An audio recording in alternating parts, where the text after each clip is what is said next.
Hi guys, let me introduce myself. Nama saya Nela Syara Sakif, NPM C1C0240063.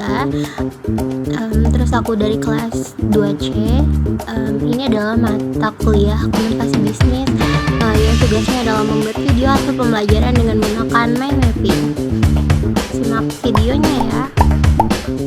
Baiklah, di sini saya sudah membuat mind mapping hasil dari pembelajaran selama bulan puasa ini. Terdapat 7 materi. Yang pertama lamaran kerja, terus yang kedua adalah wawancara kerja, yang ketiga ada negosiasi, yang keempat adalah laporan singkat, yang kelima adalah laporan dan presentasi bisnis, yang keenam laporan formal, dan yang terakhir adalah teknologi dan komunikasi. Saya akan menjelaskan secara detail, namun nanti sekarang saya akan menjelaskan secara singkat saja apa saja yang dimaksud dengan ketujuh materi tersebut. Yang pertama adalah lamaran kerja. Jadi lamaran kerja itu adalah berupa dokumen yang diajukan oleh pelamar untuk melamar pekerjaan, yang berisi informasi tentang kualifikasi, pengalaman, dan motivasi pelamar untuk posisi yang diinginkannya.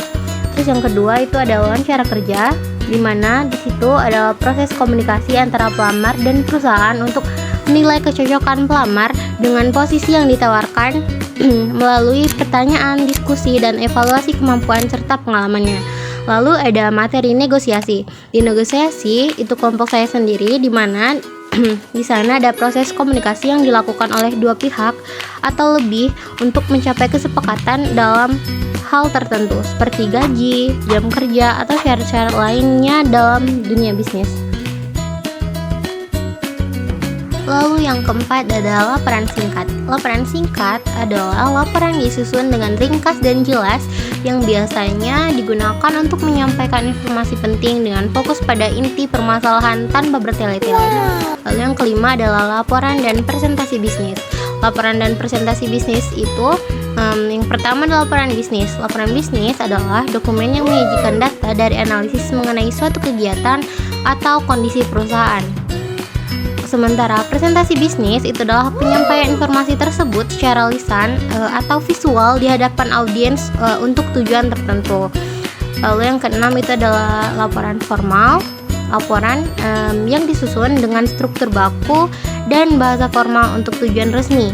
Nah, biasanya mencakup analisis, temuan, dan rekomendasi yang mendalam. Yang terakhir itu adalah teknologi dan komunikasi.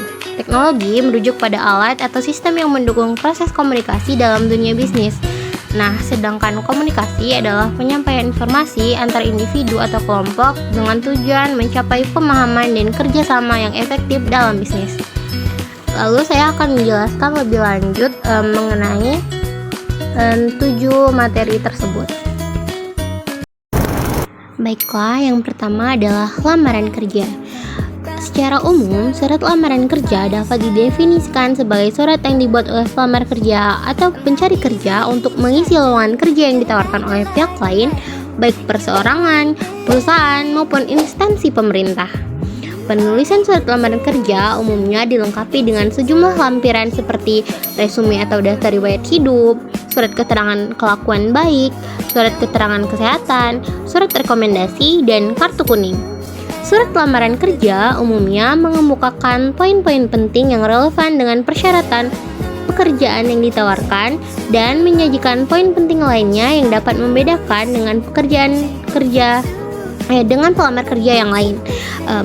Tips untuk melamar pekerjaan yang pertama itu adalah mempunyai pengalaman kerja untuk mengisi posisi. Yang kedua, pekerjaan yang dikehendaki.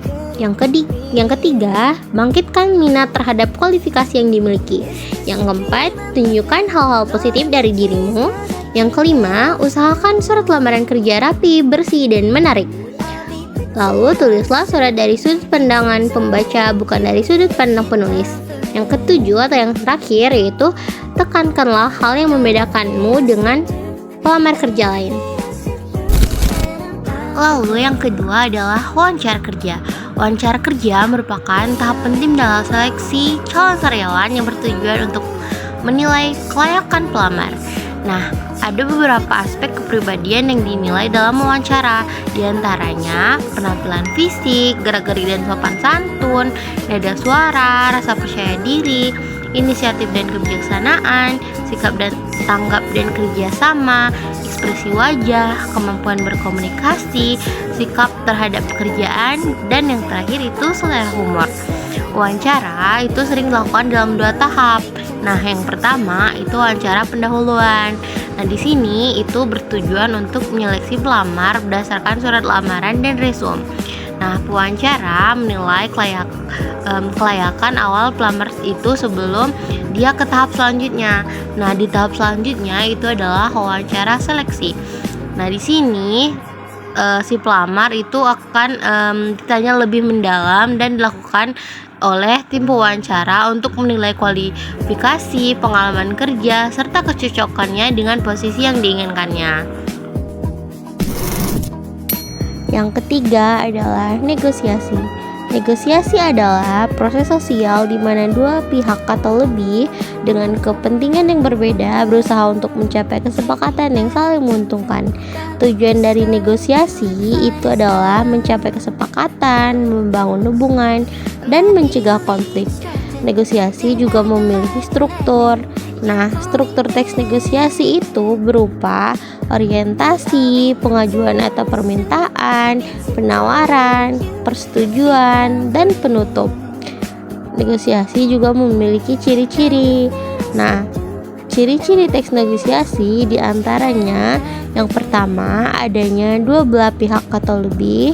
Yang kedua itu tujuan untuk mencapai kesepakatan. Yang ketiga itu terdapat tawar-menawar. Yang keempat adanya kompromi. Yang kelima bahasa yang digunakan. Dan yang terakhir itu fokus pada kepentingan bersama. Nah, yang keempat itu adalah laporan singkat.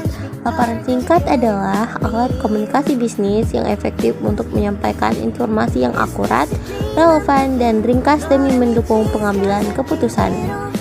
Nah, tujuan dari mengembangkan suatu laporan itu adalah membuat informasi sejelas mungkin dan memberikan yang ingin diketahui tanpa kurang dan lebih.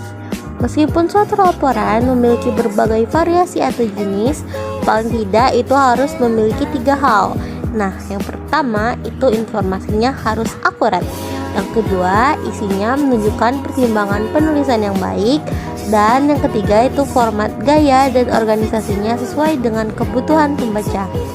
Pengorganisasian aktivitas personal dengan menetapkan tujuan, prioritas, dan penggunaan alat bantu, serta penyusunan laporan analisis dengan pendekatan langsung atau tidak langsung berkontribusi pada efisiensi dengan efektivitas organisasi. Nah, yang kelima itu adalah laporan dan presentasi bisnis. Laporan bisnis yaitu suatu laporan yang memiliki sifat netral, tidak memihak, memiliki tujuan yang jelas, dan berencana penyajian fakta kepada seseorang atau lebih untuk tujuan bisnis tertentu. Nah, tujuan dari presentasi bisnis sendiri adalah yang pertama itu menginformasikan pesan-pesan bisnis kepada audiens. Lalu yang kedua itu menghibur audiens, yang ketiga itu menyentuh emosi audiens, dan yang terakhir itu memotivasi audiens untuk bertindak. Adapun persiapan penulisan laporan bisnis, yakni yang pertama mendefinisikan masalah, tujuan, dan ruang lingkup. Lalu selanjutnya kita tuh mempertimbangkan siapa yang akan menerima laporan kita. Lalu kita mengumpulkan bahan yang kita perlukan. Terus ada juga menganalisis dan menafsirkan data. Lalu kita harus menentukan ide atau gagasannya. Dan yang terakhir itu kita mengorganisasikan data dan mempersiapkan kerangka akhir. Lalu yang keenam adalah laporan formal. Mengembangkan struktur yang logis dalam laporan formal adalah langkah penting untuk memastikan laporan itu mudah dipahami dan efektif dalam penyampaian informasi. Jika tujuan umum penelitiannya adalah memberikan informasi yang akan ditafsirkan orang lain, kerangka informasional lebih sesuai diterapkan meskipun beberapa bagian dari penelitian itu perlu dianalisis untuk menekankan fakta-fakta penting. Jika tujuan penelitiannya adalah mengajukan suatu kesimpulan dan rekomendasi, maka kita harus menggunakan kritis. Suatu studi yang mengarahkan kepada laporan faktual dengan sedikit analisis atau penafsiran umumnya dikelompokkan atas dasar subtopik. Berikut adalah beberapa cara untuk menyusun subtopik tersebut. Yang pertama, urutan tingkat kepentingan. Yang kedua, secara berurutan. Yang ketiga, secara kronologis. Yang keempat, menurut ruang tempatnya. Yang kelima, menurut geografisnya. Dan yang terakhir itu menurut kategori. Lalu materi terakhir kita adalah teknologi dan komunikasi. Teknologi telah mengubah cara bisnis berkomunikasi dari metode konvensional ke digital. Teknologi berperan dalam meningkatkan komunikasi bisnis secara lebih efektif dan efisien. Dulunya, komunikasi bisnis itu dilakukan melalui surat, telepon, dan tatap muka. Perkembangan teknologi membawa komunikasi ke ranah digital melalui email, video conference, dan media sosial. Adapun manfaat teknologi dalam komunikasi bisnis ialah yang pertama, memudahkan akses informasi. Yang kedua, efisiensi waktu dan biaya. Yang ketiga, peningkatan kolaborasi. Dan yang terakhir itu adalah peluang pasar global. Lalu, apa saja sih tantangan implementasi teknologi dalam komunikasi? Yang pertama, itu keamanan data dan privasi. Yang kedua, adaptasi terhadap perubahan. Dan yang terakhir, kesenjangan digital. Lalu, gangguan dalam komunikasi interpersonal. Sekian penjabaran mind mapping saya. Sampai jumpa di video selanjutnya. Bye-bye. Thanks for watching. Please subscribe.